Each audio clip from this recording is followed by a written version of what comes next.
What if your wounds weren't mistakes to hide, but sacred soil where wisdom blooms? What if the parts of you you've tried to fix were never broken at all? In today's reflection, we'll journey through the mud, not to escape it, but to honor it. Because in Buddhist wisdom, even the darkest places give rise to the most radiant lotus.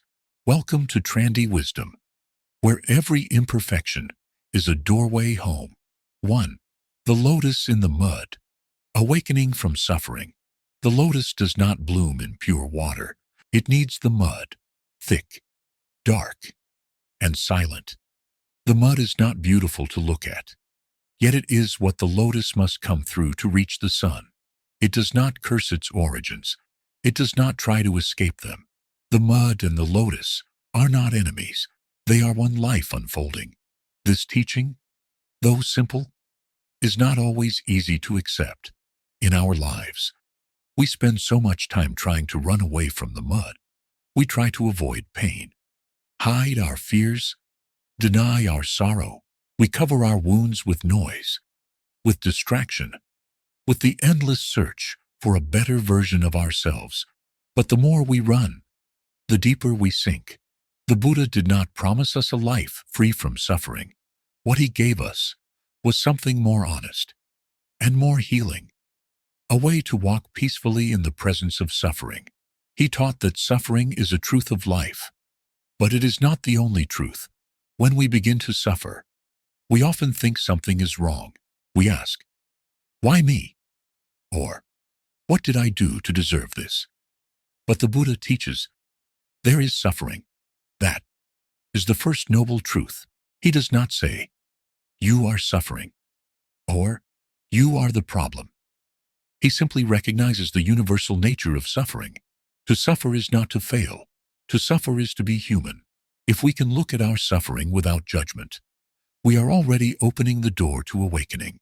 There is a story about a woman who came to the Buddha, carrying her dead child in her arms, begging him to bring the boy back to life. Her grief was unbearable. Instead of giving her a miracle, the Buddha gave her a task. He told her to go into the village and find a single household that had never known loss. She went, door to door, but every home had known sorrow. Every family had faced illness, separation, death. Slowly, she understood. She returned to the Buddha and laid her child down, not because the pain had disappeared, but because she no longer felt alone inside it. She had awakened to the truth. Suffering connects us all. To awaken from suffering is not to eliminate it. It is to live with it gently, with the light of understanding. If we continue to treat suffering as the enemy, we will always be at war with ourselves. But if we learn to hold our suffering with tenderness, as we would hold a child, it becomes less solid, less frightening. A wave of sadness may come, but we are the ocean. It will pass. A moment of fear may arise, but we do not have to become the fear. We can stay with our breath, returning to this very moment, where we are safe. Breathing in, we come home to our body. Breathing out, we allow ourselves to feel whatever is present. Without resistance, we do not need to fix anything. We only need to be here, one breath at a time. When a lotus grows, it does not struggle against the mud. It simply rises, slowly, steadily, silently. It does not ask the mud to be different. It accepts the condition of its life, and within that acceptance, it grows. We, too, can grow in this way. We do not need to force healing. We do not need to rush toward a future free from pain. Our task is to be deeply present, to love what is wounded in us, without needing to change it right away. Sometimes, the pain is old, a memory we have tried to forget, a voice from childhood that told us we were not good enough, a silence that made us feel unloved. These wounds live in our bodies. They are not ideas. They are tightness in the chest, heat in the face, a trembling in the belly. To be with suffering means to come back to the body, to feel it, to honor it. The body remembers everything, but the body also holds the key to healing. With each breath, we can send compassion to the places that hurt, not by thinking about compassion, but by becoming it. To be fully alive is to be open, to joy and to pain, to delight and to sorrow. If we try to numb one, we numb them all. So we practice being present with all that arises. We do not select our experiences like fruit in a market. We receive what is here, as it is. The Buddha said, just as a solid rock is not shaken by the storm, the wise remain unmoved by praise or blame. To be unshaken does not mean we do not feel. It means we are not swept away. We become the mountain. Sitting still beneath the passing clouds, we see the storm, but we are not the storm. We see the mud, but we are not the mud. We are the awareness that watches, the stillness beneath the noise. There is great strength in this softness, the strength to stay, the strength to breathe, the strength to suffer without closing the heart. In a world that often rewards distraction and speed, it takes courage to stop and feel. But that stopping is where the path begins. With one mindful breath, we are already walking the way of awakening. When you suffer, do not run. Sit, breathe, feel your feet on the earth. Let the breath carry you back to your center. Speak gently to your pain, as if you were speaking to a small child. I am here for you. I will not leave you. This is the heart of Buddhist practice, not to escape life, but to live it more fully, not to deny suffering, but to embrace it and transform it with compassion. A flower does not ask if it is worthy to bloom. It simply blooms. You do not need to be free from all wounds to be beautiful. You do not need to be perfect to be at peace. The mud you carry is not a stain. It is a place of possibility. Every tear you have shed has softened the ground. Every sorrow has opened your heart a little more. Even if you do not yet see the lotus, its seed is already there. You are not behind. You are not broken. You are on the path. The way of the Buddha is not reserved for the pure or the serene. It is for those who stumble and rise again, for those who fall in the mud and find themselves still breathing. So, let this breath be a beginning. Let this moment be enough. Do not search for the lotus. Be still, be kind, and one day, perhaps without even noticing, you will look down and see it has bloomed within you. 2. Wounds as the way. Learning from imperfection. We are often taught to hide what is broken in us, to polish away the cracks before anyone sees. But the truth is this: the wound itself is where the light can enter. It is not by bypassing what hurts that we heal, but by gently making space for it, sitting with it, and listening to what it longs to say. The teachings of the Buddha do not ask us to be flawless. They ask us to be real. He didn't call his path the way of the perfect. He called it the middle way, balanced, grounded, rooted in the awareness of suffering and the deep capacity to transform it. Our pain is not a sign we've lost the path. It may, in fact, be the place where the path begins. When we look honestly at our suffering, we see that much of it comes not just from pain itself, but from our resistance to it. A feeling arises: shame, grief, regret, and we react not with understanding, but with judgment. I shouldn't feel this. We tell ourselves, I should be stronger by now. But what if the truth is not in the should? What if the truth lives in the very place we are trying to escape? A broken heart is not a problem to be solved. It is a doorway, and just like every doorway, it asks only one thing: that we walk through it with presence. To walk through our wounds means to come close to them, not to analyze or dissect, but to touch them with mindfulness. If we bring our breath to the place that aches, we begin to notice something. The pain shifts. It changes. It may not disappear, but it softens. It no longer defines us. It becomes part of the vast landscape of our humanity. In moments of deep suffering, we may believe we are the only ones hurting, but the Buddha reminded us that all beings seek happiness. All beings wish to be free from suffering. When we hurt, we are not isolated. We are connected. Our pain links us to the rest of life. To know this is to begin to understand compassion. The wound is not an enemy. It is a teacher. If we listen carefully, it will show us where we have forgotten our own worth, where we've believed the story that we are not enough. But the breath, steady and gentle, tells another story. It says, "You are still here," and that is enough. There are many kinds of wounds. Some are loud, fresh grief, open betrayal, words that cut deep. Others are quiet, unfulfilled longing, forgotten dreams, the dull ache of loneliness. Whatever form our wound takes, it deserves our attention. It deserves our care. When we abandon our pain, we abandon ourselves. But when we return whole. The practice is simple, but not always easy. We sit, we breathe, we bring our awareness to the part of the body where the pain lives. We notice how it feels, not as an idea, but as a sensation.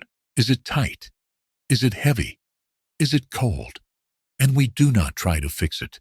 We simply stay. We breathe in with awareness. We breathe out with kindness. Slowly, the body learns it is safe again.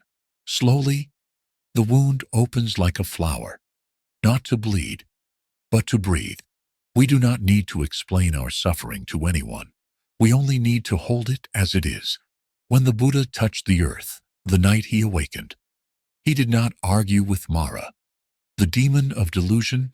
He simply sat with stability and touched the ground beneath him. That gesture said, "I am here. I belong. This suffering cannot uproot me." We, too, can touch the earth when we feel overwhelmed, whether literally or with our awareness. We return to the ground of our being. We do not float above our pain. We place our feet gently in it. We let it support us. To learn from our imperfection, we must first let go of the idea that perfection was ever the goal. The Buddha's teaching was never about becoming something else.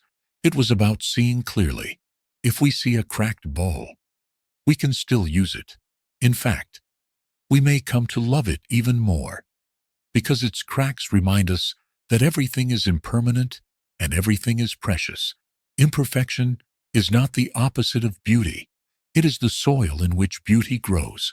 What touches us most deeply in others is not their polish, but their truth, their willingness to be seen as they are.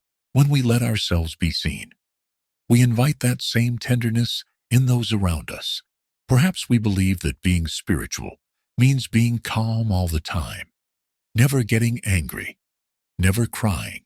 But real practice begins exactly where we are, messy, raw, vulnerable. The tears are not signs of failure. They are water for the seeds of understanding. The Buddha said, "By oneself is evil done. By oneself is one made pure." Purity and impurity depend on oneself. No one can purify another. This is not a harsh statement. It is a call to responsibility and a reassurance. Our healing is not in the hands of others. It is in our own presence, our own breath, our own quiet return. If a painful memory arises, we bow to it. We do not fight. We say, "Hello, old friend, I see you." We breathe, and then we say, "Thank you for reminding me how deeply I can feel." This is not pretending the pain was good. It is honoring the depth of the lesson. With each step, we learn to walk beside our wounds instead of behind them. We learn that they are not scars to hide, but maps that show where we've been and what we've survived. And perhaps most importantly, they show us that we are still capable of love, not despite the wound, but through it. If we can love ourselves at our most broken, we can love the world more freely. This is how healing ripples outward, not with grand gestures, but with small acts of presence, sitting with our pain, listening to someone else, without needing to fix them, offering a gentle word to ourselves at the end of a hard day. The wound becomes the way when we stop running from it, when we learn to say, "This, too, is part of the journey. This, too, is me." In that moment, we are no longer bound by what hurt us. We are walking hand in hand with it, toward a horizon we do not need to see to trust. Let us sit now, if only for a moment. Let us breathe, not to change anything, but to come home. The wound may still be there. That is all right. The breath is here, too, and that is enough. In this stillness, we learn the truth that no one else can give us. We are whole. Even in our brokenness, we are beautiful, not because we are untouched, but because we have touched the truth of life and returned.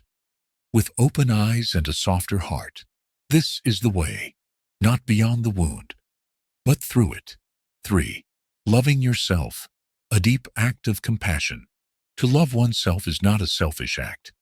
It is not a retreat into ego or a turning away from the world. It is, in truth, one of the most courageous and compassionate things we can do in a world that so often teaches us to be hard, to strive, to prove and perfect. The simple gesture of embracing our own being, just as it is, can become a quiet revolution. The Buddha never asked us to become someone else.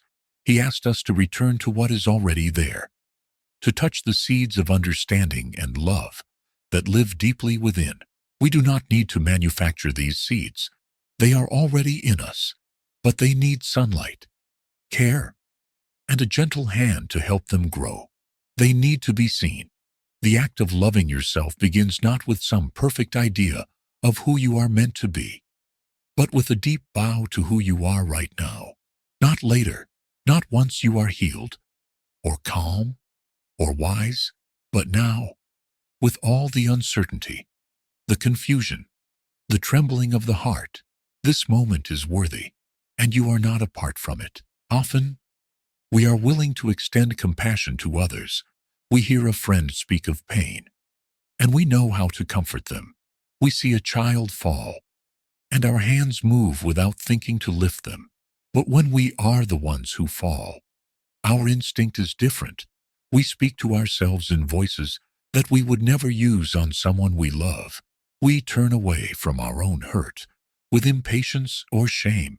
Yet it is precisely at these moments, when we feel most unworthy, most undeserving, that the door to true compassion opens.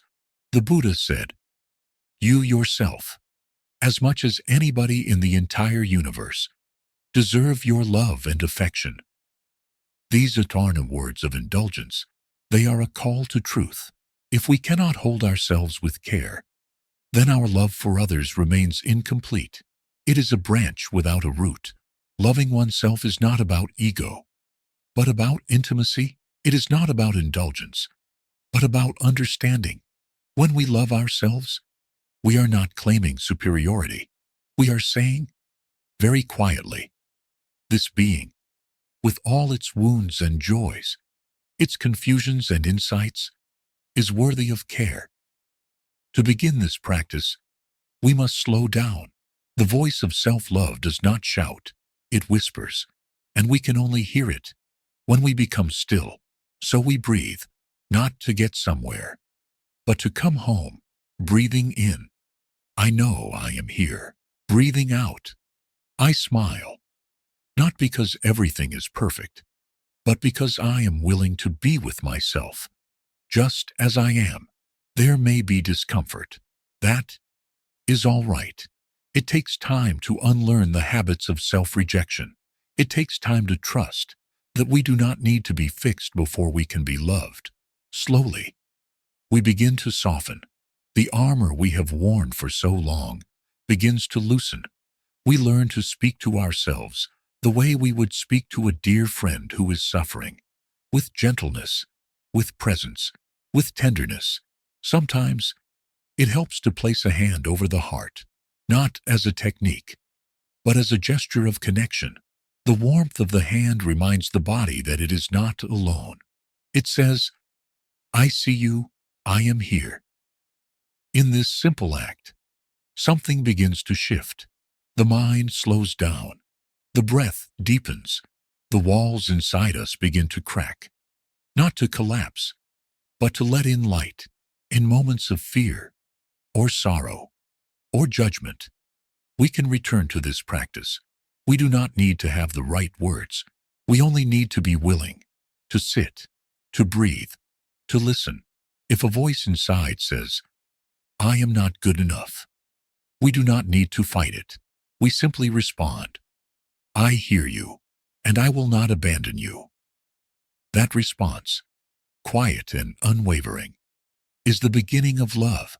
We can also look at the inner child who still lives in us, that small one who once longed for affection, for safety, for kindness. Often, that child is still waiting, not for someone else, but for us. When we practice loving ourselves, we are finally answering that call. We are becoming the parent, the friend, the refugee we always needed. The Buddha spoke of metta, loving kindness, as a boundless practice. It begins where we are and expands outward, but its roots are within. He taught, as a mother would protect her only child, even at the risk of her own life, so with a boundless heart should one cherish all living beings. That includes you. You, too, are one of those living beings. Do not leave yourself out of your own compassion. This is not a path of sentimentality. It is a path of courage. It takes strength to look at our pain and stay. It takes patience to return to our breath, again and again, when the mind tells us we are not enough. But each time we return, we plant a seed, and with enough care, those seeds will bloom, not into perfection, but into peace. To love yourself also means to forgive, not in a dramatic gesture, but in quiet moments, when you decide to put down the burden you've carried for so long, the burden of old mistakes, the burden of shame, the burden of not being the person you thought you should be. You put it down, and you breathe. That is an act of compassion. Forgiveness does not mean forgetting or excusing. It means seeing. It means recognizing that we are more than our worst moment. We are more than our fear, our anger, our confusion. We are also breath and stillness and presence. We are capable of beginning again. Each day, we can offer ourselves small gifts, a mindful cup of tea, a walk in silence, a moment of stillness before the day begins. These are not luxuries. They are reminders. Each act of care is a way of saying, I am here, and I matter. Over time, these small gestures become a rhythm, a path, a life rooted in love. Loving yourself also means setting down comparison. The flower does not look at the other flower and wonder why it is not taller or brighter. It simply opens in its own time, in its own way. You, too, have your own blooming. There is no need to rush, no need to be anyone else. The path is here, under your own feet. And when the mind returns to judgment, as it will, we do not scold it. We do not try to silence it. We listen, and then, softly, we say, may I be kind to myself in this moment. May I be patient. May I be at ease. These are not mantras. They are wishes, and like water on a dry field, they awaken something within us. Loving yourself is not the end of practice. It is the ground upon which all practice grows. It is what allows us to love others without clinging, to serve without resentment, to give without depletion. It is what gives our compassion roots. The greatest gift we can offer to the world is a self that is at peace, not a self that has no wounds, but a self that has learned to hold those wounds with love. From that place, Everything we touch becomes softer. Every word becomes more true. Every step becomes more free. So take this moment and breathe. Place your hand gently on your heart, if it feels right, and simply say to yourself, I am here. I am enough. I am worthy of love. Not someday, not after I change, but now. This is the heart of the practice. This is the beginning of real peace. 4. The Buddha within. Returning to your true nature. There is something in you that has never been wounded, something that has never been touched by fear or shame or despair. It is not a thing you can hold. It is not an idea or an image. It is a quiet presence, a deep knowing, a light that has always been there, even when your eyes were closed. In the Buddhist tradition, we call this your true nature. It is not something you must go find. It is not far away. You do not need to climb a mountain or master a philosophy to touch it. You only need to come home to yourself, to sit down, breathe, and remember, the Buddha did not become something he was not. He awakened to what he already was.